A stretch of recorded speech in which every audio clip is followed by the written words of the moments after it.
하겠습니다. 사랑하는 주님, 이 시간도 말씀 앞에 섭니다. 하나님의 말씀이 우리의 귀에 들려지고 우리의 심령으로 새겨질 때까지 주의 성령께서 역사하여 주시고, 주님 말씀을 들을 때 우리 안에 하나님의 말씀을 대적하여 높아진 이론들이 다 파해지게 하여 주시고, 오직 하나님의 말씀이 신비에 새겨져서 우리의 삶을 변화시키는 능력의 말씀 되게 하여 주십시오.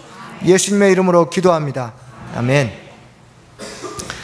제가 결혼식에 참석하면 주로 이제 신랑 신부들이 서로 결혼 서약을 하면서 요즘은 이제 편지를 주고받습니다. 그러면 먼저 신랑이 신부에게 뭐 여러 가지를 이야기하면서 다 신부를 위해서 살겠다고, 네, 그렇게 막 이야기합니다. 정말 막 간드러져요. 그러면 또 신부가 또 신랑을 위해서 뭐 아침부터 앞치마를 해가지고 밥을 해주겠다, 막 이렇게 서로 막 이야기를 해요. 그러면 다들 신랑 신부를 보고 있는데 저는 하객을 한번 봅니다. 그럼 표정들이 다 이래요. 이러면서 그래, 너희도 살아봐. 아니, 결혼식 축복하러 왔는데 너희도 살아봐 이러면 어떡합니까? 그런데요, 우리가 하나님, 제가 하나님을 위해서 이렇게 살겠습니다 하고 기도하고 약속할 때 우리를 이렇게 쳐다보는 놈이 있습니다. 우리의 원수입니다.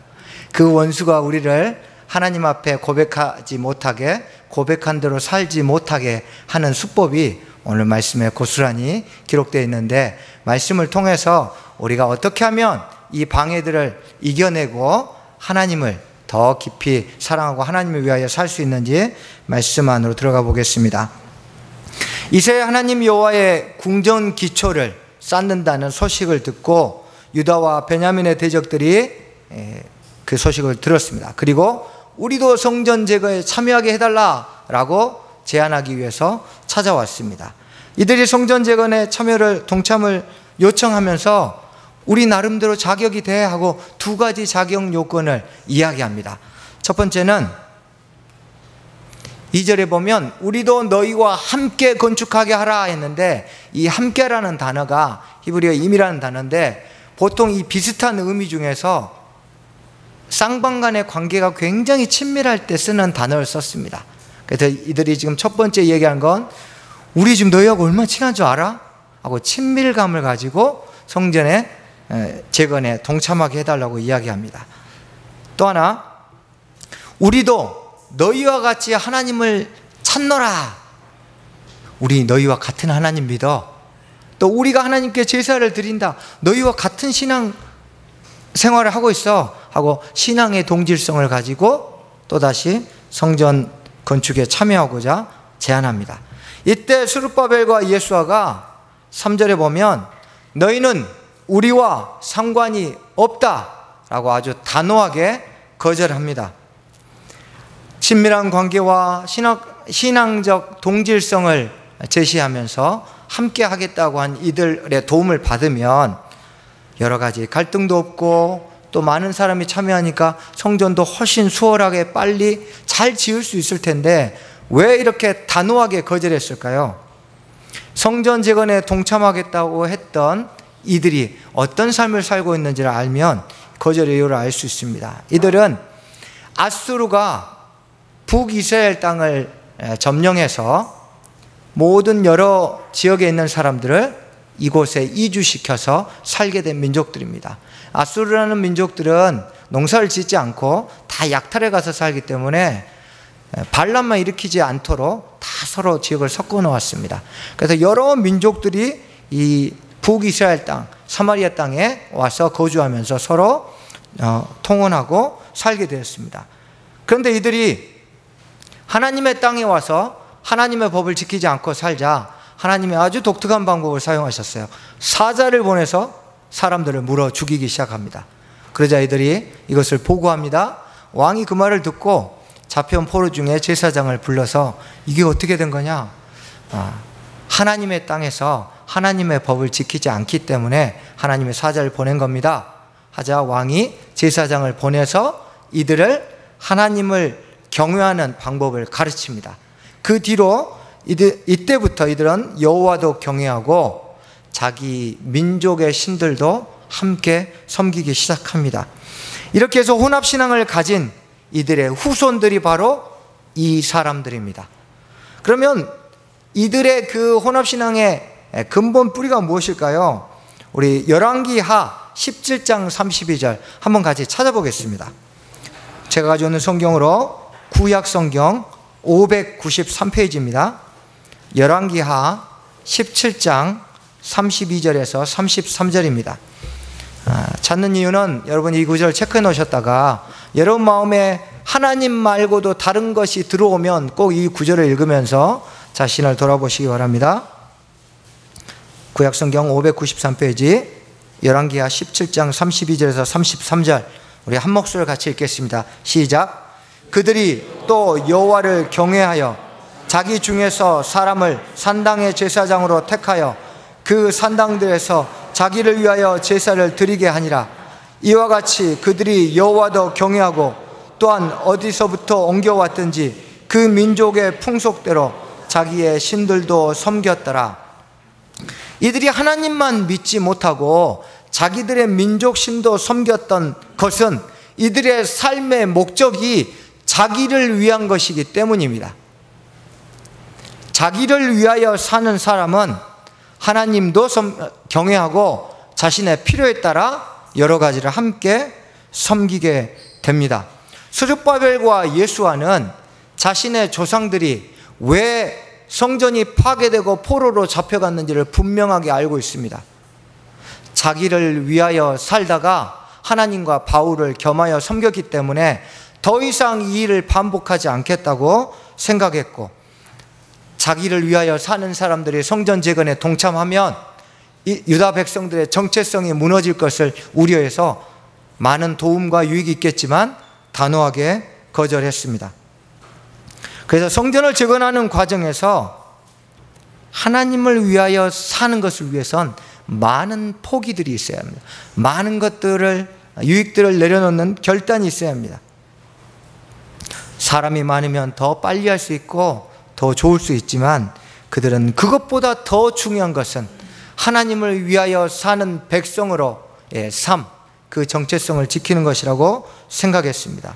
이것을 지키다 보면 정체성을 지키기 위해서는 여러 가지 대가가 있습니다. 갈등들도 일어나고 또 삶의 불편함들도 생겨날 수 있습니다. 우리 자신을 돌아보겠습니다. 여러분은 누구십니까? 여러분의 정체성은 무엇입니까? 가면을 쓴 그대들은 누구십니까? 네, 집과 직장과 교회에서 가면 3개 갈아 쓰면서 살아가는데 진짜 우리의 정체는 무엇입니까? 하나님의 자녀답게 살고 있습니까?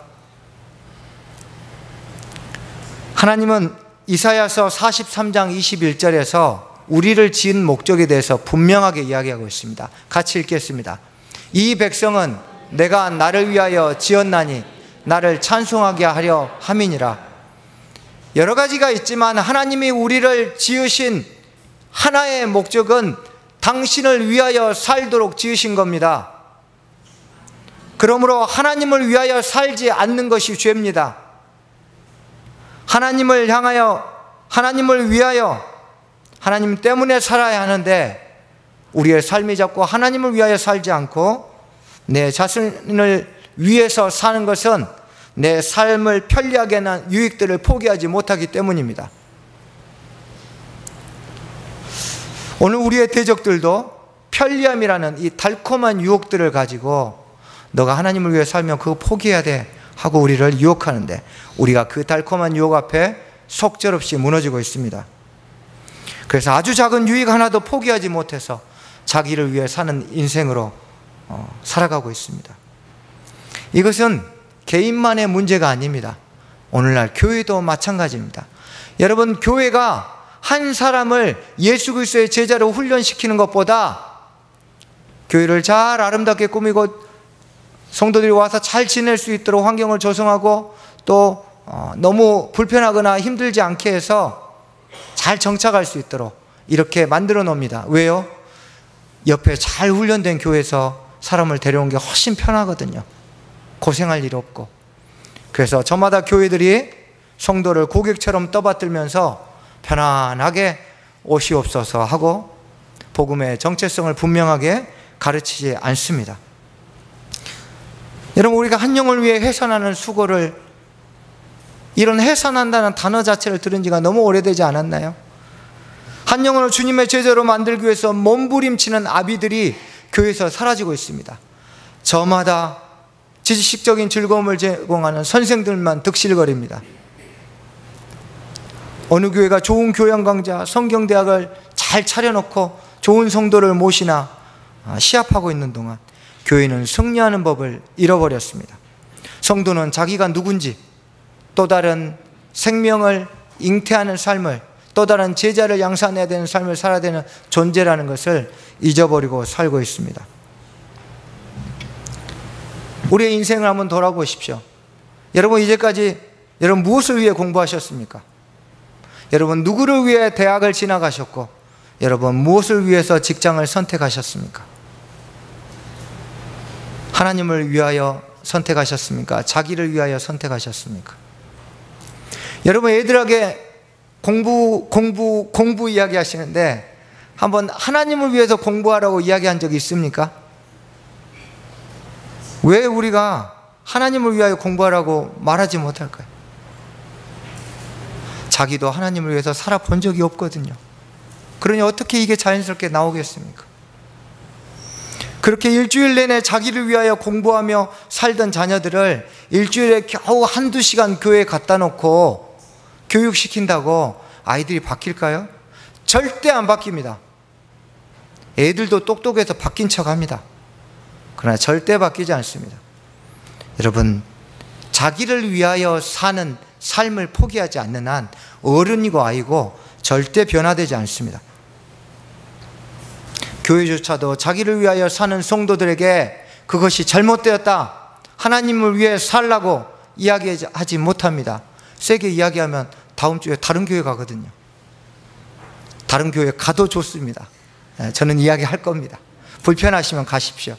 그러나 교회가 해야 할 일은 하나님을 위하여 살도록 만드는 것입니다. 이것을 묵인하고 말하지 않는 교회, 우리 자신을 부끄러워해야 할 때입니다. 이렇게 자기의 정체성을 지키기 위해서 편리함을 포기한 유다 백성들처럼 우리도 성도답게 살기 위해서 결단해야 합니다. 이 결단을 위해서 대가를 지불해야 되는데, 그 대가는 3절에 우리에게 명령하신 대로 우리가 이스라엘 하나님 여호와를 위하여 홀로 건축하리라. 하나님을 위하여 살 때는 홀로 건축하는 결단이 필요합니다. 여기서 홀로라는 단어를 풀어 쓰면 저 혼자만 외롭게, 이런 뜻입니다. 유다 백성들이 사마리아에 사는 여러 민족들의 제안을 거절하는 순간 그들은 고립됩니다. 홀로 건축해야 합니다. 외로움이란 대가를 지불해야 합니다. 이것은 우리에게도 마찬가지입니다. 우리가 하나님을 위해서 살려고 하면 독특한 인간이 되고 유별난 인간이 될 수밖에 없습니다. 이때 주어지는 대가가 외로움을 극복하는 겁니다. 제가 사막에서 한 2년 살았는데, 일 끝나고 운전 한 30분에서 사막 한가운데 가서 착 앉아있으면 낭만이 있을 줄 알았는데 참 외로워요. 이 웬 청승이냐, 내가 사막에 와서. 그런데 그때 외로움보다, 주변에 한국 사람이 별로 없어서 외로웠던 외로움보다 제가 대도시 서울에서 7년을 살 때 느꼈던 외로움이 훨씬 더 컸습니다. 무언가가 사람이 많다고 절대 덜 외롭지 않죠. 마찬가지입니다. 주변에 믿는 사람이 많지만 또 이야기해보면 저마다 자기를 위해 살고 있는 그리스도인들이 많아요. 그래서 저 사람들도 저렇게 사는데 나만 이렇게 유별나게 사는 게 맞나 싶은 영적인 외로움이 찾아올 때가 많습니다. 우리가 세상이 주는 편리함을 포기하고 하나님을 위하여 살려고 할 때 직장에서의 시선이, 동료들의 시선이 결코 우리에게 좋은 시선이 아닙니다. 여러분, 이 영적 외로움을 우리가 싸워내야 하는데, 이게 얼마나 컸으면 대선지자 엘리야도 이것 때문에 너무 힘들어했습니다. 열왕기상 19장 10절과 14절이 똑같은 구절이 반복해서 나옵니다. 구절 한번 같이 읽어주시죠. 시작.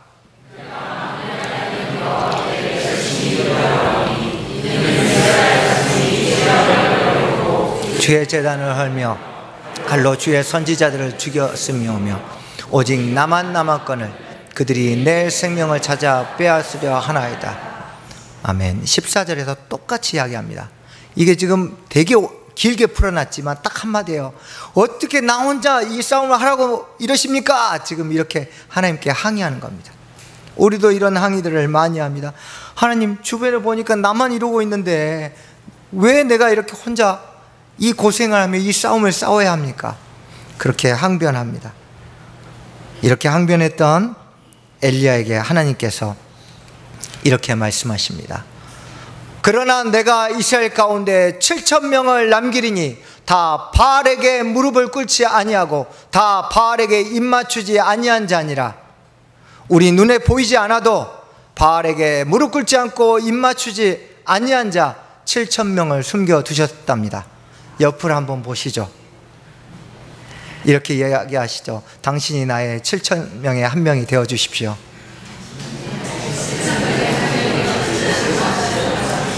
이야기하면서 되게 못 믿어온 눈빛으로 당신이 그럴 수 있겠어? 여러분이 그런 눈빛을 보내시면 상대방도 똑같이 생각합니다. 네, 그래서 여러분, 이 자리에 있는 우리 모두가 나의 숨겨진 7,000명입니다. 이들과 함께 할 때 하나님이 우리에게 말씀과 기도를 통해서 격려하실 때도 많지만 우리 옆에 앉아있는 이 사람들을 통해서 우리를 격려하시고 너 혼자 아니다 하고 말씀하시는 겁니다. 예수님을 영접한 지 3년 된 위구르족 형제가 이 이슬람 공동체는 umma 공동체라 해서 완전히 삶과 신앙이 하나 되는데 예수님을 믿는다는 이유 때문에 이 모든 마을 회의와 모임에서 왕따가 되었습니다. 그래서 굉장히 외로워하고 있었는데 1,000,000명의 위구르족 중에 과연 믿는 사람은 몇 명일까 궁금한 미국 남침례교 선교사가 쭉 이걸 조사하다가 1,000,000명 중에 50명이 50만 명 아니고 50명이 그리스도인이란 걸 이제 통계를 냈어요. 그래서 이 사실을 형제가 들었습니다. 너무 위안을 받는 거예요. 비록 수가 적지만 우리 민족 1,000만 명 중에 그래도 믿는 사람이 50명이나 있구나 하고 위로를 받았습니다. 여러분, 우리가 주일마다 집에서 인터넷으로 예배 드릴 수 있지만 왜 함께 드려야 합니까? 바로 주님이 우리에게 주신 이 7,000의 용사들과 함께 할 때 우리가 위로받고 격려받을 수 있기 때문입니다. 이것이 선교지만의 이야기는 아닙니다. 한 청년 자매가 서울에 취직해서 전화가 왔습니다. 목사님, 제가 정말 취직을 놓고 기도하면서 제발 제가 가는 회사에 믿는 사람 한 명만 달라고 했는데 갔더니 없습니다. 그래서 더 기도해라 했더니 또 2년을 기도하는데 하나님 제발 신입사원 중에 믿는 사람을 보내주십시오. 2년 동안 하나님이 한 명도 안 보내주셨습니다. 그래서 너무 힘들었는데 부서 개편이 있어서 부서를 옮겼는데 신입사원이 아니라 실장님이 예수님을 믿는 분이었어요. 그래가지고 아침마다 같이 큐티하고 묵상하고 너무 좋다는 거예요. 여러분, 한 사람만 있어도 우리가 넉넉히 이길 위로와 격려를 받을 수 있습니다. 여러분 주변에 영적 외로움을 싸우고 있는 사람들이 목장 식구며 있습니다. 여러분, 한마디 격려가 필요합니다. 여러분, 전화 한 통이 필요합니다. 여러분, 이건 사역자가 할 일이 아니고 목자가 할 일이 아니고 하나님이 내게 마음을 주실 때 그 사람에게 전하는 겁니다. 그러므로 하나님이 기억나게 하시면 꼭 기도해 주시고 또 전화하시고 그렇게 격려해 주시기 바랍니다. 여러분, 자녀들을 위해서도 기도하셔야 됩니다. 여러분, 자녀들 학교에 보내면 우리 아이들이 누구를 만나는지 아십니까? 여러분 자녀들이 직장에 취직했을 때 누구를 만나는지 아십니까? 온통 자기를 위하여 사는 사람들 주변에 둘러싸여 있습니다. 근데 애들 보내놓고 기도 안 하고 브런치 먹으러 가시고 그러지 마시고 아이들을 위해서 기도해 주세요. 아이들이 정말 기도가 필요합니다. 저희 딸애를 초등학교 1학년 보냈을 때 아이가 와서 아빠, 우리 반에 믿는 애가 2명밖에 없어요. 그래? 그 떨어사는 애는 누군데? 전도사님 딸이에요. 반에 25명 중에 전도사님 딸하고 목사 딸하고 2명 뿐이에요. 그나마 많은 겁니다. 한 명이 있는 아이, 한 명도 없는 반도 수두룩합니다. 직장도 마찬가지고요. 여러분, 우리 자녀들 위해서 또 우리 자신을 위해서 여러분 기도하셔야 합니다. 자녀들 안에 하나님의 사람을 만날 수 있는 만남의 축복을 달라고 꼭 기도하시길 축복합니다. 여러분도 직장에서 정체성을 잃지 않도록 하나님 제게 한 명의 동역자를 보내주십시오. 기도하십시오. 그것이 얼마나 그 한 사람 위로되는지 경험하셨잖아요. 이렇게 편리함을 포기하기로 결단하는 유다 백성들에게 드디어 대적들의 본격적인 공격이 시작됩니다. 4절에 같이 읽겠습니다. 이로부터 그 땅 백성이 유다 백성의 손을 약하게 하며 그 건축을 방해하되, 여기서 손이라는 단어는 의욕이라는 단어입니다. 그러니까 의욕을 약하게가 감퇴하다 그런 뜻이에요. 그러니까 의욕을 상실하게 만들었다는 거예요. 그 건축을 방해하되, 방해라는 단어가 지속적으로 괴롭히다라고 문법적으로 사용했어요. 이들이 한 번 그런 게 아니라 지속적으로 이들의 이 성전 재건할 의지를 꺾고 그런 마음 자체를 먹지 못하도록 계속 만드는 거예요. 그때 이들이 사용했던 무기가 무엇이냐? 이 약하게라는 단어가 감퇴하다라는 뜻도 있지만 낙심하다라는 뜻도 있습니다. 이들이, 원수들이, 대적들이 주로 사용했던 가장 강력한 방법은 사람의 마음을 낙심케 하는 겁니다. 그래서 그 마음을 낙심케 함으로 말미암아 하나님의 성전을 지어가는 의지를 꺾어버리는 거죠. 더 이상 아무것도 하지 못하도록 만드는 것. 이 낙심이 굉장히 강력한 무기입니다. 그런데 이 낙심이 강력한 무기인 또 하나의 이유는 낙심의 특징 때문입니다. 이 낙심의 특징은 전념성이 강하다는 것입니다. 신명기 1장 28절, 우리가 어디로 가랴? 우리의 형제들이 우리를 낙심하게 하며 말하기를 그 백성은 우리보다 장대하며 그 성읍들은 크고 성곽은 하늘에 닿았으며 우리가 또 거기서 안악 자손을 보았노라 하는도다. 이 정탐꾼들의 말 한마디가, 낙심한 정탐꾼들의 말 한마디가 이 250만의 큰 민족을 낙심케 한 거예요. 여러분, 낙심은 엄청나게 큰 강력한 전염성을 가지고 있습니다. 그래서 이 전염성을 이겨내려면, 우리를 낙심케 하는 이 낙심을 이겨내려면 어떻게 해야 할까요? 우리 고린도 후서 4장 16절 한번 찾아보겠습니다. 제가 가지고 있는 성경으로 신약성경 290페이지입니다. 고린도 후서 4장 16절입니다.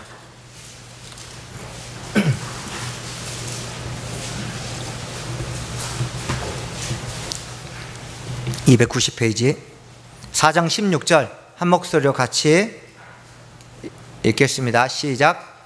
그러므로 우리가 낙심하지 아니하노니 우리의 겉사람은 낡아지나 우리의 속사람은 날로 새로워지도다. 여러분, 우리가 왜 낙심합니까? 공격이 세서요? 어떤 말이 너무 나를 상처받게 해서요? 네, 공격들이 있기 때문에 낙심하죠. 그러나 우리가 어떤 날은 이 말을 들었는데 낙심하지 않고 어떤 날은 이 말을 들었는데 낙심합니다. 이유가 뭘까요? 우리의 속사람의 상태에 따라 낙심이 되기도 하고 낙심이 안 되기도 하는 거예요. 낙심하는 이유는 우리의 속사람이 강건하지 않기 때문입니다. 그러므로 낙심을 이겨내려면 속사람을 강건케 해야 됩니다. 그러면 어떻게 하면 속사람을 강건하게 할 수 있을까요? 같이 읽겠습니다. 예수께서 그들에게 항상 기도하고 낙심하지 말아야 할 것을 비유로 말씀하여. 여러분, 낙심은 우리의 상태에 따라 다릅니다. 우리가 굉장히 몸이 피곤하거나 영혼이 지쳐 있을 때 낙심할 수 있죠. 그래서 우리가 때로는 휴식도 필요하고 여러 가지 좀 힐링할 필요가 있습니다. 그러나 여러 가지 수많은 우리의 속사람을 강건케 하는 방법 중에 기도만큼 강력한 방법은 없습니다. 다른 거 다 하고 기도 안 해보십시오. 영혼이 강건해지는 것. 우리의 속사람을 경고케 하려면 반드시 기도해야 합니다. 기도하지 않고는 우리의 속사람을 강건케 하는 방법이 없기 때문입니다. 그러므로 속사람을 강건케 해서 낙심을 몰아내고 이겨내시기 바랍니다. 가끔 뉴스에 이런 기사들을 봅니다.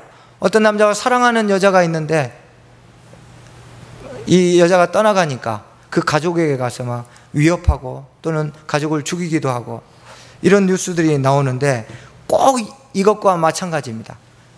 지금 이들이 성전 재건에 동참하려 했다가 거절되니까 그런 것처럼 갑자기 돌변해가지고 공격하기 시작합니다. 그러면 도대체 이들이 처음부터 선한 의도로 성전 재건에 참여하려고 했을까요? 그게 아니란 거죠. 이들이 돌변했던 이유는 처음부터 목적이 달랐기 때문이죠.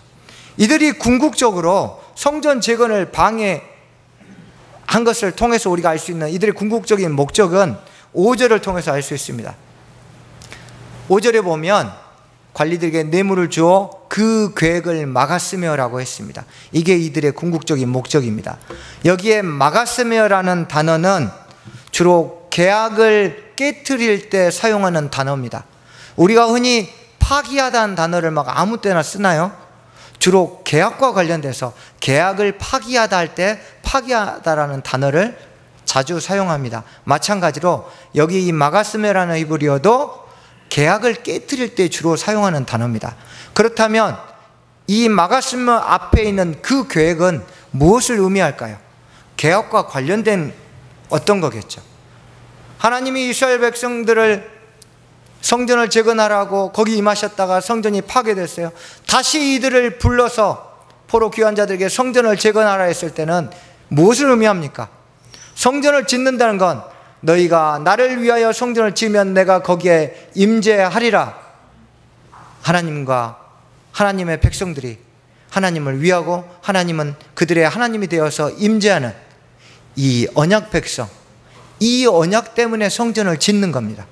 근데 이들은 성전 재건을 막음을 통해서 하나님과 하나님의 백성이 더 이상 언약 관계를 맺는 친밀한 관계가 되지 못하도록 하나님이 임재할 수 없도록 방해하는 겁니다. 악한 대적들이 우리를 공격해서 낙심케 하는 것도 동일한 목적입니다. 마가복음 14장 24절에 우리는 예수 그리스도께서 흘리신 그 피를 통해서 하나님과 하나님의 자녀가 되는 언약 관계를 맺었습니다. 그러면 우리는 우리 아버지 되시고 우리는 그분의 자녀 되는 친밀한 관계로 살아갈 수 있게 되었습니다.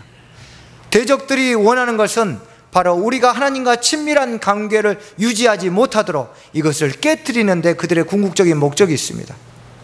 그래서 우리의 삶에 고립감을 주기도 하고 마음을 낙심케 하도록 말이나 주변 환경들을 사용하여서 우리의 의욕을 상실하게 만드는 겁니다.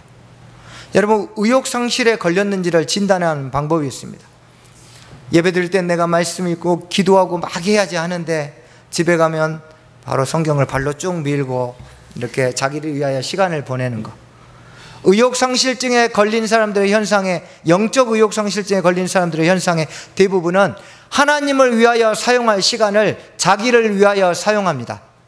하나님을 위하여 살아야 될 삶의 영역을 자기를 위하여 사는 삶의 영역으로 바꾸어 놓습니다. 이것이 바로 결심만 하고 의욕상실증에 걸려있는 사람들의 현상입니다. 여러분은 어떠십니까? 여러분은 하나님을 위하여 시간을 쓰고 있습니까? 여러분의 삶에 주어진 환경이 주님을 위하여 살고 있는 삶의 환경입니까? 여러분, 우리가 다시 한번 무엇을 위해 살고 있는지 우리의 삶을 돌아보면서 이겨내야 합니다. 기도를 통해서 극복해야 합니다. 그런데 의욕상실증에 걸린 사람이 제일 하기 싫은 게 기도입니다. 이 지금 낙심이 됐는데 기도가 됩니까? 그래서 낙심된 사람은 혼자 기도할 수 없습니다. 그러므로 어떻게 해야 합니까? 7,000명하고 함께 해야 합니다. 여러분, 수요 예배 금요 기도회는 우리 주변에 있는 7,000명이 함께 기도하고 이 외로움을 공유하며 낙심을 돌파하도록 서로 힘을 모아 기도하는 시간입니다. 이 모임에 나오십시오. 혼자 기도하기 힘든데 여러분, 우리가 같이 기도하면 우겨쌈을 돌파하고 원수의 공격을 무력화시킬 수 있습니다. 우리의 싸움은 혈과 육의 싸움이 아닙니다. 여러분, 여러분, 지금 우리가 6개월 동안 열심히 뭔가 움직이고 노력했는데 이제 미천 다 떨어지셨죠? 아직도 좀 체력이 남아 계신 분들은 으쌰으쌰 하겠지만 다들 보니까 힘든 게 보입니다. 저는 지금이 우리의 힘과 능력이 떨어질 이때가 기도가 힘을 발휘할 때라고 생각합니다. 이때 진짜 기도하러 나오셔야 돼요.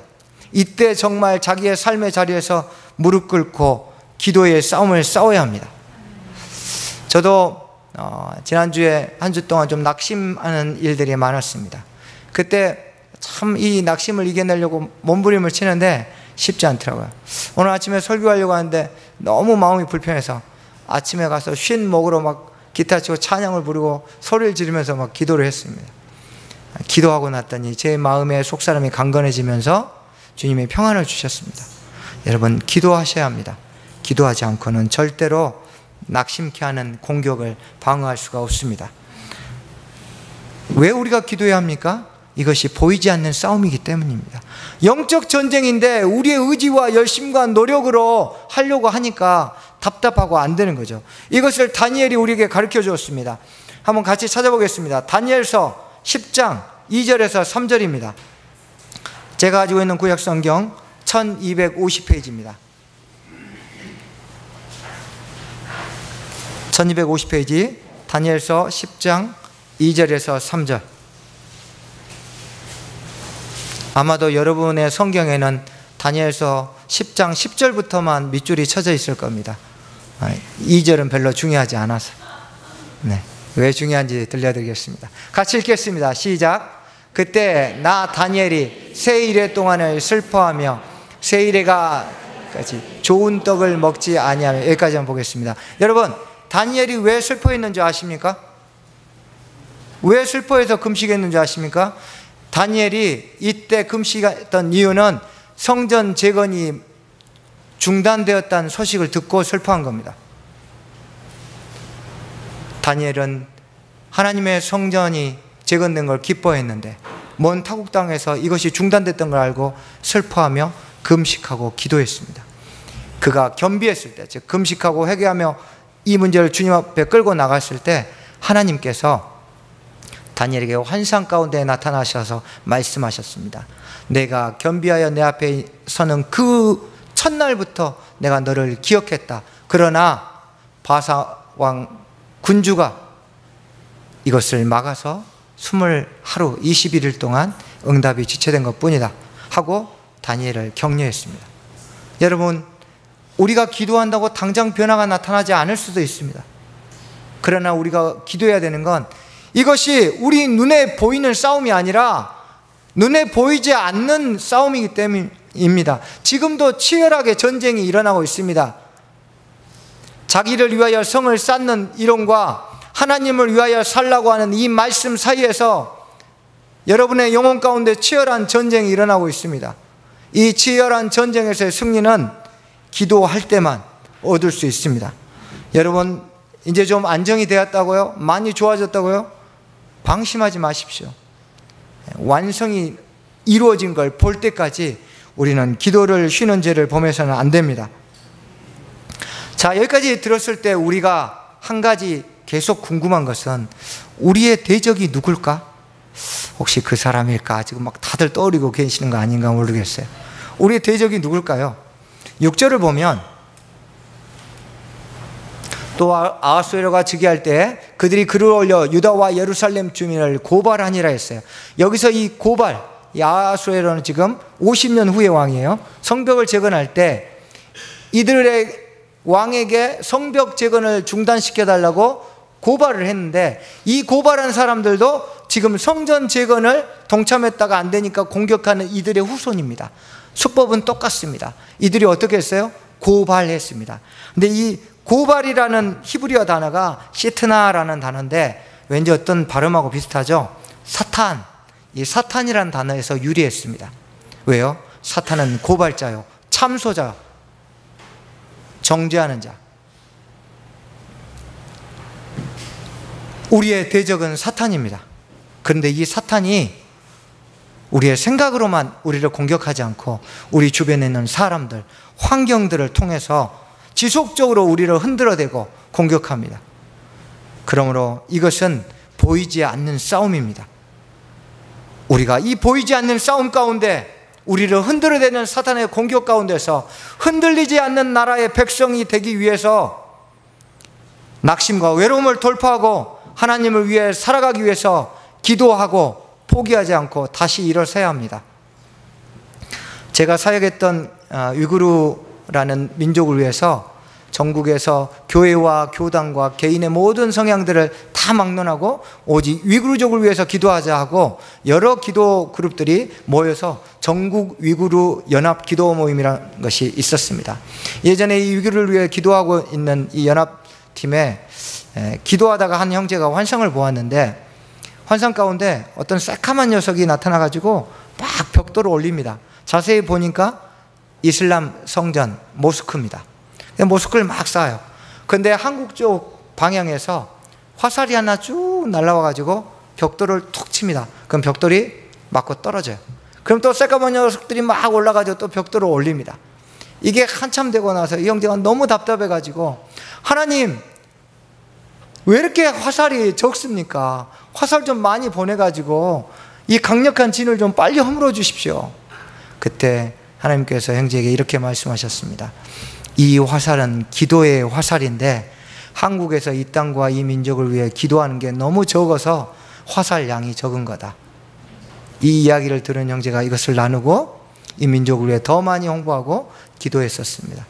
여러분, 우리의 삶도 마찬가지입니다. 기도하지 않으면 지금은 사단은 열심히 우리와 우리 자녀와 교회에 자기를 위하여 살도록 자기를 위한 성을 쌓고 있습니다. 근데 우리가 기도하지 않으면 이 성은 무너지지 않습니다. 이 성이 무너져야 하나님을 위하여 사는 성을 쌓을 거 아닙니까? 하나님을 위하여 살아가는 성을 쌓고자 하시는 분들은 기도하기로 결단하십시오. 우리의 자녀들이 지금 온통 말도 안 되는 세계관 가운데 사로잡혀 있는데 우리가 기도하지 않는데 어찌 그 아이들 안에 하나님을 위하여 사는 인생의 목적이 세워지겠습니까? 우리 안에 다시 한번 우리의 대적자들이 우리의 삶과 교회와 자녀들의 삶의 자리에 자기를 위한 사는 성을 쌓지 못하도록 기도하기로 결단하십시오. 우리가 꿇어야 될 무릎은 낙심의 무릎이 아니라 기도의 자리입니다. 다시 한번 낙심을 이겨내고 기도함으로 우리 자신과 가정과 교회와 자녀들이 하나님을 위하여 살아갈 수 있도록 우리 기도의 화살을 날려보기를 소망합니다. 우리 로마서 14장 7절에서 8절 말씀 같이 읽고 우리 기도하겠습니다. 같이 읽겠습니다. 시작. 우리 중에 누구든지 자기를 위하여 사는 자가 없고 자기를 위하여 죽는 자도 없도다. 우리가 살아도 주를 위하여 살고 죽어도 주를 위하여 죽나니 그러므로 사나 죽으나 우리가 주의 것이로다. 아멘.